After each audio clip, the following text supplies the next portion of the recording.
Hello friend, welcome back. स्वागत है आपका आपके अपने यूट्यूब चैनल पर। अगर आपने हमारे चैनल को अभी तक सब्सक्राइब नहीं किया, चैनल को सब्सक्राइब कीजिए, साथ ही साथ बेल नोटिफिकेशन को क्लिक कीजिए, जिससे जो भी लेटेस्ट इन्फॉर्मेशन और अपडेट है हमारे चैनल से संबंधित उसका नोटिफिकेशन आपको टाइम टू टाइम मिलता रहे। आप सभी से रिक्वेस्ट है कि वीडियो का पूरा देखिए, हर चीज़ को ध्यान से सुनकर नोट कीजिए। फिर भी कोई भी क्वेश्चन आपके मन में आ जाते हैं, कोई भी कन्फ्यूजन आ जाता है, तो वीडियो के कंप्लीट होने के बाद आप मुझे कमेंट करके बता सकते हैं। बाकी पर्सनल अगर आपकी कोई क्वेरी है, ऐसी क्वेरी जो पब्लिक प्लेटफॉर्म पर आप शेयर नहीं कर सकते, तो उस क्वेरी को मुझे पर्सनली व्हाट्सअप भी कर सकते हैं। जब भी टाइम मिलेगा कोशिश करूंगा उस क्वेरी के टाइम पर आपको आंसर दे पाऊँ। इस वीडियो में बताऊंगा 3 जनवरी 2025 यानी कि फ्राइडे के दिन का एस्ट्रोलॉजी का प्रेडिक्शन, साथ ही साथ इंट्राडे के लिए बाइंग और सेलिंग के लेवल्स। तो आज के मार्केट की अगर हम बात करें तो पॉजिटिव साइड का हमारा प्रेडिक्शन था और पॉजिटिव साइड में ही मार्केट में हमको मूव देखने को मिला। आज निफ्टी का एक्सपायरी भी था, ठीक है, और जैसा एक्सपेक्टेशन था, जैसा आपको बताया था, बिल्कुल वैसे ही हूबहू मार्केट में देखने को मिला था। बोला भी था कि कोई भी डिक्लाइन भी देखने को मिले तो बाइंग की अपॉर्चुनिटी होगी और बाई साइड का ही ट्रेड बना के आपको चलना है। और काफ़ी दिनों से मैं आपको बता भी रहा था कि शॉर्ट साइड में ट्रैप होने की रिटेलर्स की पॉसिबिलिटी है, तो बिल्कुल ऐसा ही हुआ। शॉर्ट साइड में रिटेलर्स को ट्रैप किया गया और जो डाउन साइड का जो मूव अभी पिछले दिनों से मार्केट में आ रहे थे, उसमें एक ट्रैप करने की कोशिश थी रिटेलर्स को, और उसका इंटीमेशन मैंने ऑलरेडी आपको वीकली वीडियो में भी दिया था और डेली मैं वीडियो जो अपलोड कर रहा हूँ उसमें भी क्लियरली आपको बता रहा हूँ कि शॉर्ट आपको नहीं करना है। जब तक 23,600 के नीचे मार्केट नहीं जाता तब तक सेल साइड की पोजीशन नहीं बनानी है, अवॉइड करनी है। फिर भी अगर आप उस चीज़ को सीरियसली नहीं ले रहे हैं तो फिर वो आपकी चॉइस है। तिथि की बात करूँ, चतुर्थी तिथि रहेगी। नक्षत्र की बात करूँ, धनिष्ठा नक्षत्र रहेगा। मून की बात करूँ, मकर राशि में देखने को मिलेगा, ठीक है।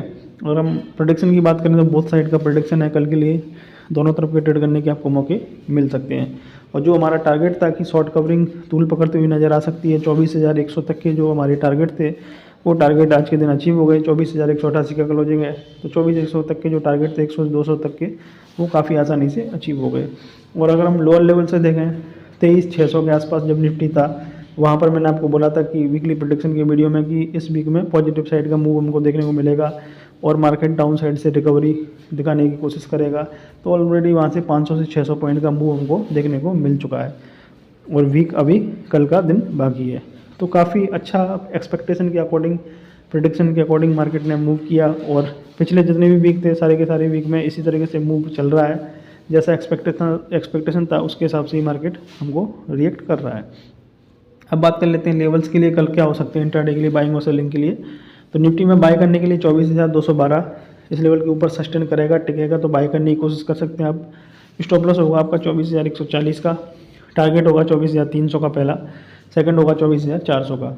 सेल करने की कोशिश करेंगे 24,140 के नीचे, स्टॉप लॉस होगा 24,212 का, टारगेट होगा 24,000 का, सेकंड होगा 23,950 का।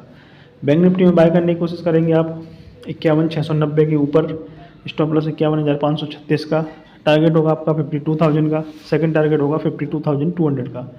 बैंक निफ्टी में सेल करने की कोशिश करेंगे 51,536 के नीचे, स्टॉप लॉस होगा 51,690 का, टारगेट होगा 51,200 का पहला, सेकंड होगा 50,800 का। अगर हम बात करें सपोर्ट रेजिस्टेंस की, 23,950 के आसपास निफ्टी में सपोर्ट मान के चलेंगे हम कल के लिए और 24,400 का रेजिस्टेंस मान के चलेंगे। बैंक निफ्टी की अगर हम बात करें, बैंक निफ्टी में सपोर्ट मानेंगे 50,800 का, 52,200 का। एक चीज़ आपको और याद रखना है, कल के दिन, कल जैसे फ्राइडे का मार्केट है, ठीक है, तो हो सकता है कि सेलिंग थोड़ी सी देखने को मिल जाए। वैसे तो दोनों तरफ के मूव देखने को मिल सकते हैं, लेकिन सेलिंग देखने को चांस मिल सकता है और ज़्यादातर मार्केट कोशिश करेगा जो हाई प्रीमियम्स हैं उनको मेल्ट करने के लिए, ठीक है। तो ऑप्शन बाइंग कम से कम करने की कोशिश करें कल और ट्रेड कम से कम लेने की कोशिश करें।